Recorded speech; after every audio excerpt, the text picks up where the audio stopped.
Hello, everybody, and welcome back to the Her Story TV and the Her Story Podcast. This is Gertrude Mache here in beautiful Melbourne, Australia. And let me start our show today with an acknowledgement to the traditional custodians of country throughout Australia and their connections to land, sea, and community.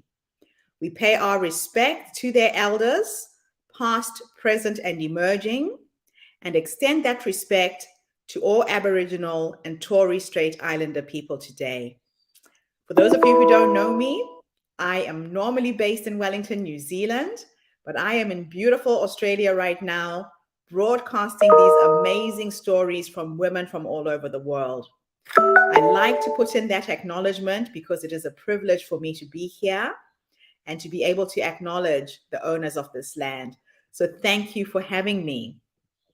So, my next guest, somebody asked me yesterday, Gertrude, what keeps you optimistic? What does optimism mean to you?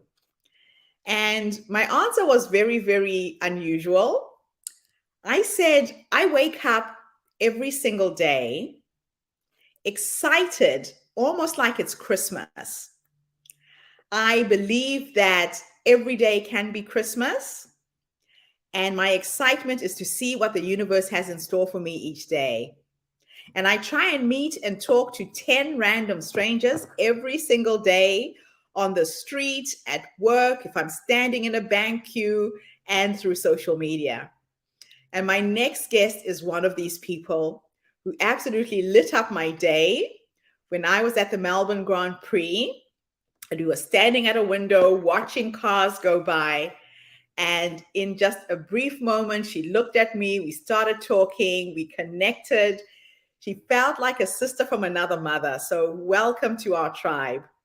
Please tell everybody your full name, where you're based, how old you are, and share your story with us today.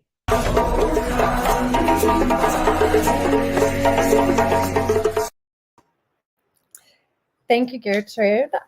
So my full name, Aurora Sassone, and I am 39 years old, based in Sydney, Australia. Moved here 5 years ago from the US, and there I lived in mostly Denver, Colorado, but connected into Hawaii as well. And, I think your comments on authenticity are quite on par. I think that was the authentic connection we shared at the F1, and the conversation we had was quite good. And I felt that same spark. So my story is really rooted in being someone who's, I was really passionate about STEM and engineering at a young age, but I didn't know that's what it was at the time.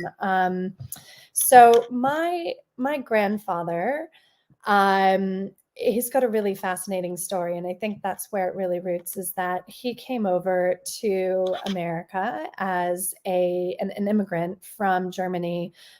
His family was escaping the Tsar's army, and so they came to the US for refuge. And as he was growing up, his family didn't have a lot of money, and he never had the opportunity to finish high school, and never had the opportunity to go to university because he needed to go into the family business, which was a deli at the time. Now, as he grew up, he kind of was one to forge his own opportunities and trick the system a bit, and took advantage of there being kind of a school down the road that had burnt down, and used that as an opportunity to push himself to kind of trick the system a bit and get his degree out, and attended a really great university and ended up in rocket science. So he built one of the first rockets to take the man to the moon. So I've been brought up with just this really ingenuitive. My dad worked for a number of different engineering companies, and then my uncle was a race car driver, racing for Corvette and Porsche, most on the rally and hill climbs. But I grew up with this family that was very much into engineering and design and racing, and I grew up on a racetrack. I grew up building and working on cars. So by the time I was 16, before I even had a learner's permit, I was driving on racetracks in cars versus on the street with driver's ed. So I was rebuilding car engines. I had to learn how. My dad was insistent that I learn how to change my own oil.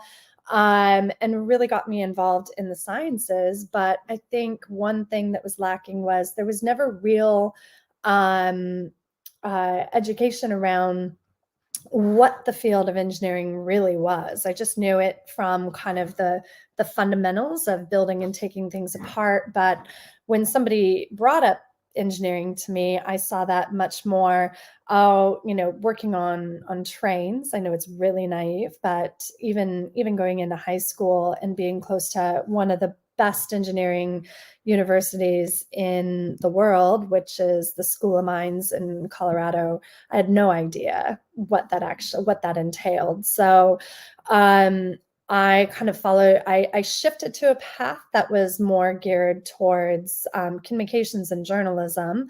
Kind of odd by chance, because when I was younger, I was a little bit dyslexic, couldn't spell anything. So my mom really pushed me to really learn how to write. And that's kind of took off as a strength. And I ended up going to university, studying both sociology as well as journalism, and stepping away from that passion and drive around cars and that sort of thing, because it just felt like it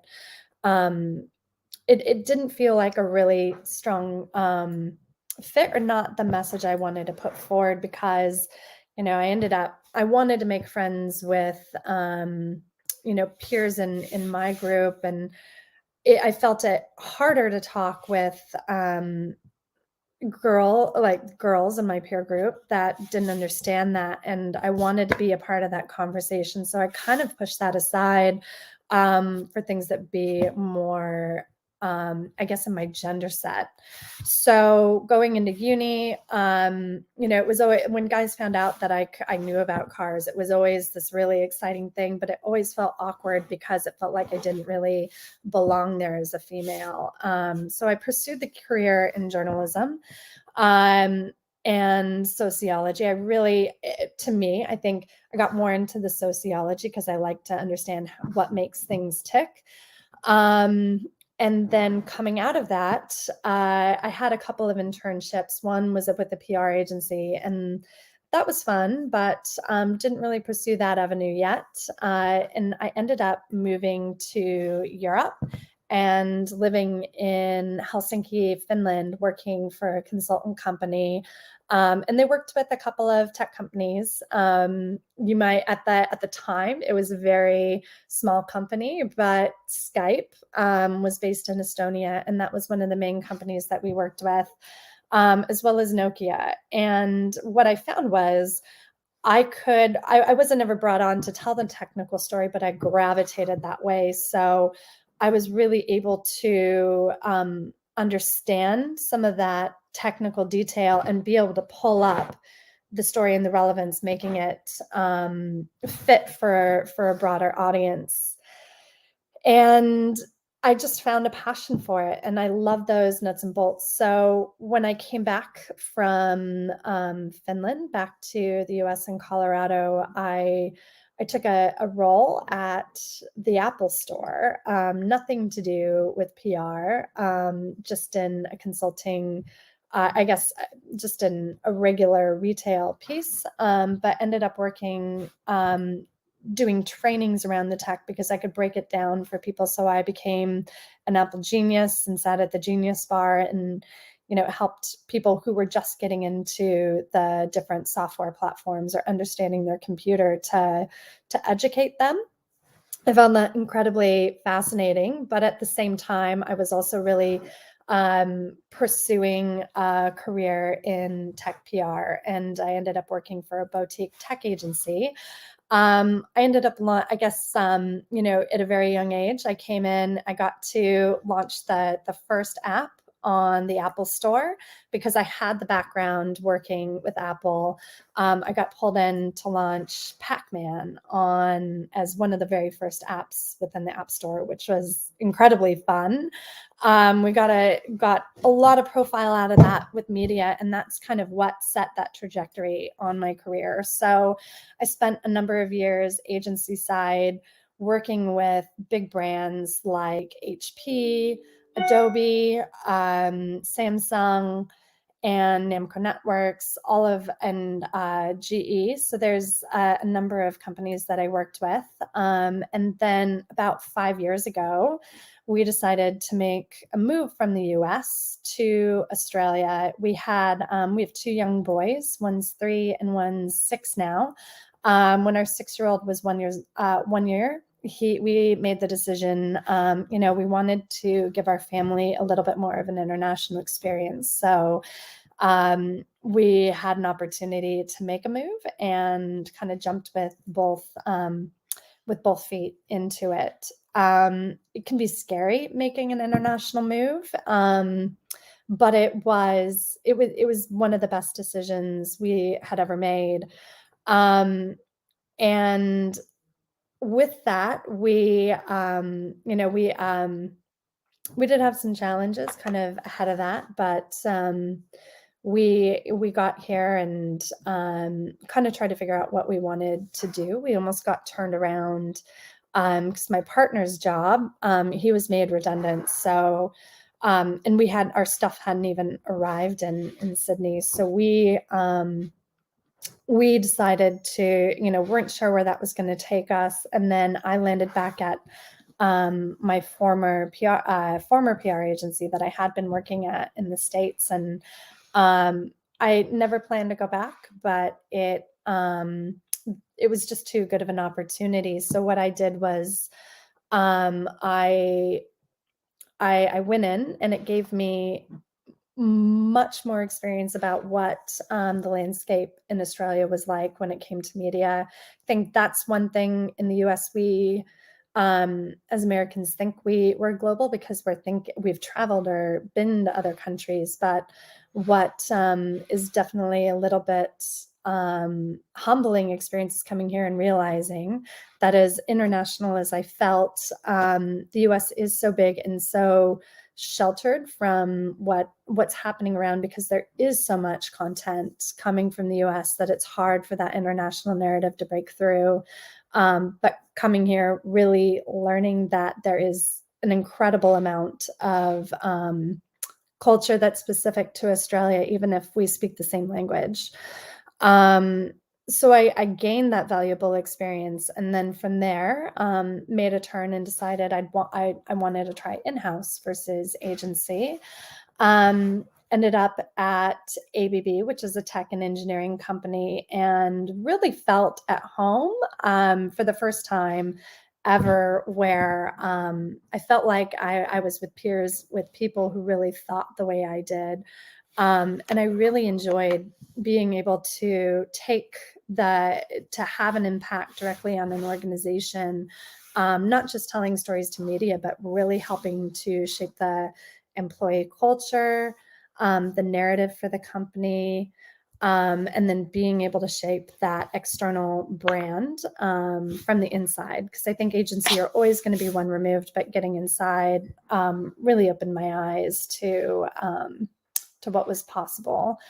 And a couple years after that, I got an opportunity came to me. I felt like I really wasn't ready to make the leap yet. It felt really uncomfortable, but it was such a good opportunity that I had to take it.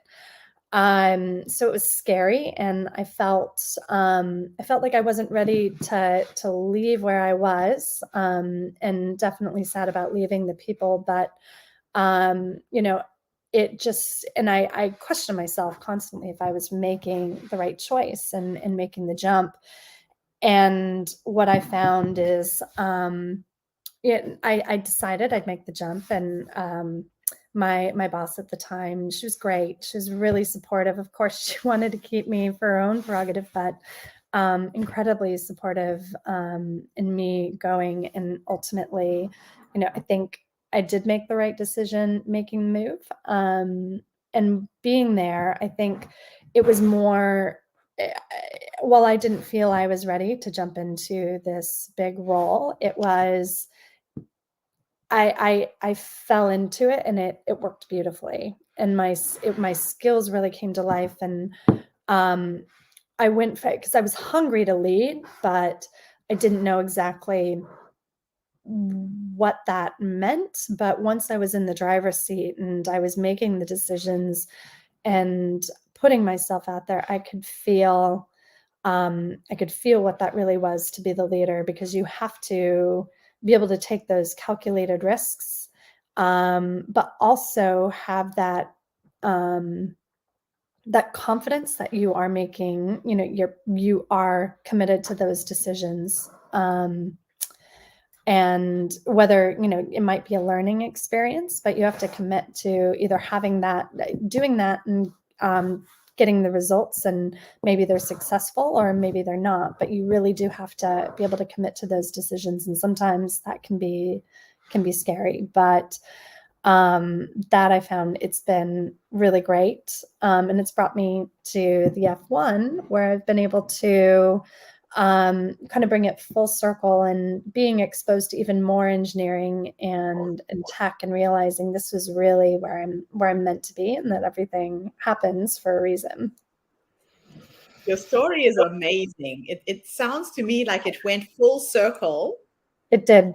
Yeah. You started at one point in your life and you found yourself back with the cars again. Mm-hmm. Absolutely fascinating. And just the story about your grandfather. Yeah. Work. So all of this is in your DNA already. Yeah, it was there, and I felt like I had the building blocks, but I didn't really get the instruction manual. You know? Yeah, so it was just kind of having all of them. It's like I had those skills, I understand it, but no one ever really told me what that opportunity was, or what those tools could be used for. Because I didn't want to be, I was like, oh, I don't want to be a car mechanic. I don't want to be like an engineer on a train, but no one ever really explained that there's different roles that fit into that field. It just felt very one-dimensional and very much more geared towards a male demographic. Yeah, yeah. Now you have allowed yourself to change careers multiple times. Mm-hmm. I can see that you didn't hold back. If something wasn't quite what you wanted, you changed different industries. You weren't fearful of that. Let's talk to that a little bit, because a lot of women will hold back and spend years in a job they hate. I can speak to that because I have done that before. There's been places where maybe I've stuck around too long because I was too loyal, or I was too stubborn. But I think, or I was waiting for those opportunities. I was waiting to be recognized for those opportunities. But what I've learned is that if you don't ask for it, you're never going to get it. Yes, yes. If you don't put forward, if you don't put it forward, no one's going to know that that's something that you're interested in. So having that voice and speaking your truth, that I think is the biggest thing I've learned, is just speaking from a place of authenticity, and where that gets you to be vulnerable and to actually ask for what you want. Now, you wanted to touch a little bit on a few personal issues around grief. A lot of Yeah. people are challenged right now. Tell us a little bit about that story. Yeah. Well, it's quite a long story, but I can kind of touch on it a bit. But it was an interesting time in my career because I went from small agency, kind of boutique, to global #1 large agency at Edelman. And I felt like I had really made it. And before I even really got my feet under the desk, I was 28 at the time, and I had just gotten married. Life was great. Great new job. And then my mom passed. So she died suddenly of a heart attack. And I didn't know how to cope. And my dad, we have an incredibly close relationship, but wasn't as much of a feeler. He kind of had his own way of dealing with it, but no one prepared me for that grief. And I felt like, I was so worried about performing in this new role. I never took time for myself, and I tried to bury it down. I took the 1 week, right? The 1 week leave. And, honestly, I think if I would have done it differently, I would have given myself more grace to ease into it and not feel like I'd had to just jump and keep charging with the role. Because I wasn't performing my best. And, it's as much as you want to compartmentalize. I think we have to be really honest with ourselves that plays a big role. And that was kind of the start of a 5-year journey of challenges and loss. And I think so. In the role with Edelman, I went from being in an office all the time to, in Edelman, I was working 100% remote. I was in the office once every 6 weeks to have that in-person contact with my colleagues. But, this was before Zoom. This is where you still had to put in a pin if you wanted to do a dial-in bridge. It isn't as easy as it is now, but I think, there's so many people going through that loss and grief and adjustment and reprioritization of value. But we're doing it with different work settings where you're remote, and there's already in that remote setting or that hybrid setting this need to connect and really be cognizant of those communication points. But when people are going through loss, a lot of times they close off and they disconnect, and their performance is impacted. And it's trying to figure out how do you showcase that without making it everything. But also, how do you make that space for your colleagues as well? Yeah. So, and then I went through quite a bit for the next 5 years and didn't really come out of all of that until I did some really great work. I think therapy is amazing. Yeah. I know I'm not 100% there yet, but I do feel really comfortable with where I'm at on that journey. And making it a part of who I am. I think it's a very important thing to finish off our interview, because there are a lot of people grieving right now, and people don't know how to cope. I think I shared with you, I'm not sure if I shared this with you, but I lost my mom in 2020 during COVID. I haven't even seen her grave. I couldn't go back to Africa because of the lockdown. So I'm going in August. But grief is not a place, it's not a destination. I think sometimes you have to just sit with it for a while and pass through you. Let it take over you if you have to. A lot of times we might push against it because we don't want to feel the pain. But that happens. Yeah. No, thank you so much for sharing that. It's such an honor to reconnect with you. Like I said, when we met, you felt so familiar. It was like just meeting a friend that I had known in another life. And I'm excited that you're a part of our movement now. And hopefully we'll bring you to Melbourne so you can take part in the in-person summit in December. That would be amazing. Yeah, that would be really good. And thank you to everybody who tuned in. The Her Story movement is attracting some phenomenal women on the planet. I get to wake up and meet them every single day, and it's a real honor and a pleasure. So have a fantastic day, everybody, wherever you are. I'll be back again tomorrow with yet another amazing guest. Bye for now.